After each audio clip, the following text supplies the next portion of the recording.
Bien le bonjour, que la paix du Seigneur soit sur vous, la bénédiction de vos ancêtres, on a l'habitude de le dire, et surtout que tout ce que vous passez dans la vie marche. Vous me connaissez déjà, je suis Miss Brick 237 et l'entreprise que je dirige s'appelle de Nance Construction.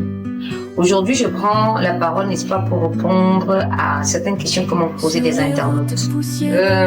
C'est quoi l'impact de l'empreinte carbone sur les constructions en briques de terre stabilisées ou encore sur les constructions dites écologiques? Tout d'abord, je voudrais qu'on sache que l'empreinte carbone est pratiquement l'indicateur qui permet de mesurer l'impact d'une activité sur l'environnement.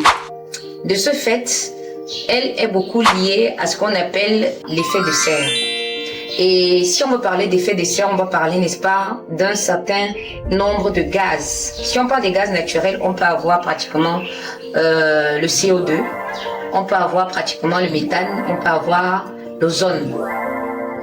Et tous ces gaz sont dégagés soit par l'être humain, peuvent aussi être dégagés par des plantes ou encore par un autre élément.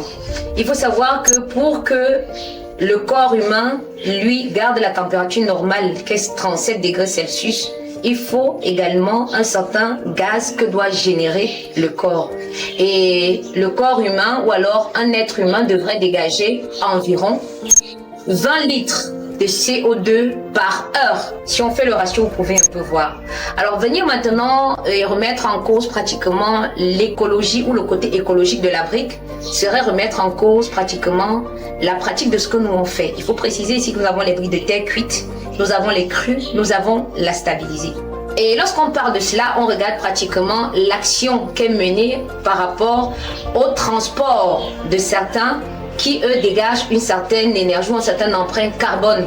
Derrière peut-être le transport, on devra regarder le temps que met le transport. Si on n'a pas pris la terre sur place, on devrait regarder, n'est-ce pas, l'élément combustible qu'aura donné peut-être la manipulation de l'énergie à cet endroit-là ou bien d'autres encore. Ou encore même peut-être le fait qu'on aura brûlé pratiquement pour voir ce que ça dégage. Mais il faut également dire que la cuisson parfois de ces briques ne sont pas faits uniquement avec du bois, ils peuvent être faits avec du biogaz. Et certains qui ont compris dans le domaine se l'offrent.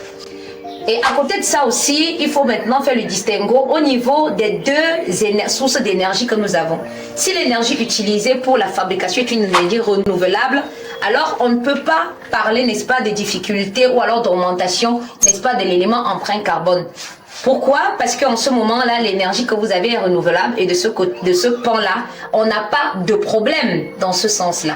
Mais si l'énergie est plutôt une énergie qui produit pratiquement, je sais pas moi, du CO2 en masse et qui pollue l'environnement, alors oui, on dira ça. Maintenant, je voudrais préciser ici que sur ce chantier, personnellement, nous avons eu à fabriquer les blocs. Nous avons pris une partie de la terre ici pour fabriquer les blocs. La machine qui a été mise ici était une machine manuelle. Et les hommes qui travaillaient derrière ont travaillé de façon manuelle pour avoir tous les blocs que nous avons ici. On en avait plus de 16 000 blocs pour travailler ici. Alors, je ne dirais pas que au niveau de l'empreinte carbone, nous sommes sur la barre de la hauteur. Nous sommes en deçà pratiquement de la production de l'empreinte carbone. Ça, je suis dans les briques de terre stabilisées qu'on ne cuit pas. Et nous avons pris la peine également de voir peut-être un achat, puisqu'on n'avait plus de terre, il fallait tirer les joints, nous avons acheté. Mais la distance n'était pas longue, elle était pratiquement à, on va peut-être dire, 100 mètres. Et pour leur amener, maintenant, si on veut faire le calcul de cette période ou de ce temps-là, émis par le camion qui l'amenait et qui a dégagé derrière la manipulation du transport, un certain carbone derrière le gasoil ou je sais pas moi le pétrole, l'essence qui a été mis dans la machine, est-ce que cela permet de dire, n'est-ce pas, que la construction que nous faisons peut être mise en péril par rapport à l'empreinte carbone émise? Je ne pense pas. À côté de ça, maintenant, il faut dire également qu'on ne devra pas penser seulement au niveau, n'est-ce pas, de l'élément source énergétique, mais on doit aussi penser, n'est-ce pas, à la respiration de la maison ou encore à la ventilation longitudinale et également horizontale de la maison. Une maison bien ventilée, elle peut être en parquet ou en brique, quel que soit le type, peut également être une maison écologique. Mais nous allons rentrer dans d'autres détails quand nous ferons d'autres vidéos. Et nous allons aussi revenir sur les éléments de la de la macroéconomie quand nous viendrons là-dessus. Et je prendrai également la peine de contacter des collègues qui, eux, sont également à la canne comme nous pour que cela soit partagé et qu'on ait plusieurs avis. Maintenant, il faut savoir que des blocs qui vont être pris, qui vont être cuits, s'ils sont cuits avec pratiquement du biogaz, ils dégagent quoi? Du propane, qui, lui, derrière la combustion, n'est pas susceptible de mettre une empreinte carbone qui, lui, est nuisible. Mais si vous avez pratiquement du feu de bois et tout ça qui crée non seulement la déforestation et autre chose encore, oui, on peut avoir pratiquement du CO2 qui est dégagé en masse et qui peut nuire. Donc, de ce fait, je voudrais préciser que la plupart du temps, des éléments sont donnés et qui parfois ne sont pas étudiés en profondeur ou encore sur le plan théorique et ne sont pas appliqués sur le terrain, peuvent être émis comme ça et remettre en cause notre travail.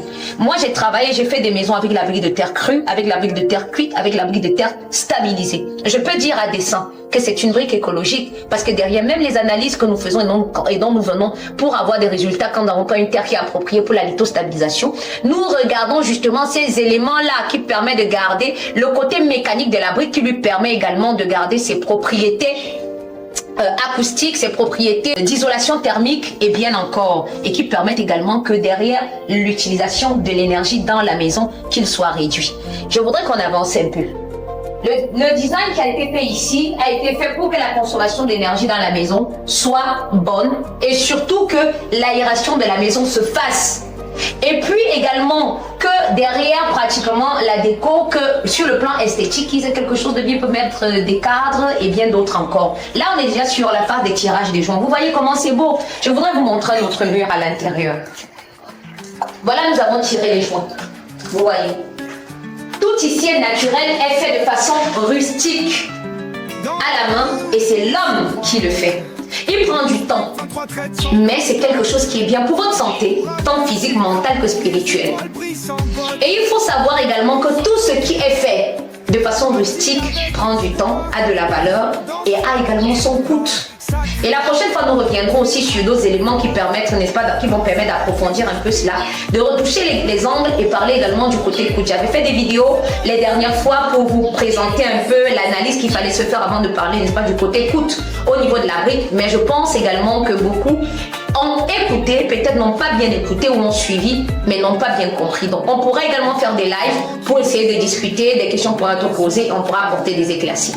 Donc, vous connaissez déjà, je suis Miss 237 pour vous servir. Comme je dis toujours, que la paix du Seigneur soit sur vous comme il est sur nous et surtout que tout ce que vous fassiez dans la démarche. Merci. Brave la misère après, chaque maison est une ruine, rebâtie pour s'emparer.